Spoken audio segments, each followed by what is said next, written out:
Assalamualaikum warahmatullahi wabarakatuh. Selain Jam Gadang, Bukit Tinggi juga mempunyai tempat bersejarah lainnya, yaitunya Janjang Ampe Puluh. Gimana sejarahnya? Simak video ini sampai habis.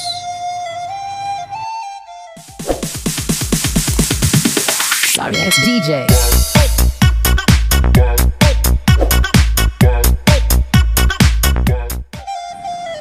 Sebelum kita bercerita tentang sejarah singkat Janjang Ampe Puluh ini,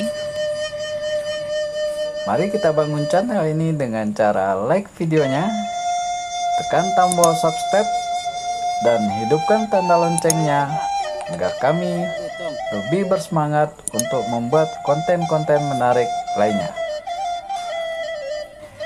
Janjang Ampe Puluh dibangun pada tahun 1908. Sewaktu Louis Constant Westerneng menjabat sebagai controller atau asisten residen Agam.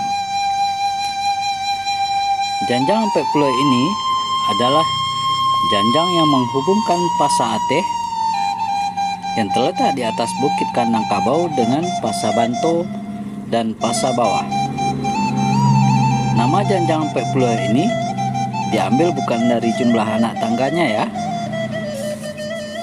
karena jumlah janjang atau anak tangga Janjang Ampe Puluh ini, kalau kita hitung dari bawah atau dari Jalan Pemuda sampai puncak, berjumlah 100 buah anak janjang. Akan tetapi jumlah anak tangga yang paling di atas yang berukuran kecil memang semuanya berjumlah 40 anak tangga.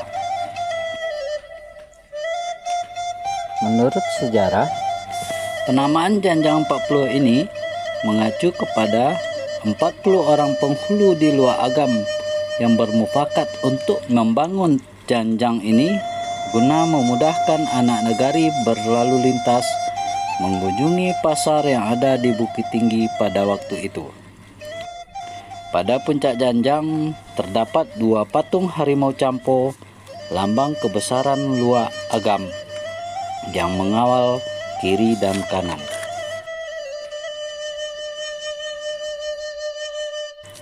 Sebenarnya tidak hanya Janjang 40 ini yang ada di Bukit Tinggi. Banyak janjang yang telah dibangun pada masa itu. Untuk penataan pasar di Bukit Tinggi oleh pemerintahan Hindia Belanda pada waktu itu juga dibangun beberapa janjang yang lainnya, seperti Janjang Gudang, Janjang Kampung Cino, dan Janjang Pasalereng yang tersambung dengan Janjang Gantuang yang merupakan jembatan penyeberangan pertama di Indonesia. Demikianlah sejarah singkat tentang Janjang Ampe Puluh ini. Semoga menambah pengetahuan kita semua. Wassalamualaikum warahmatullahi wabarakatuh.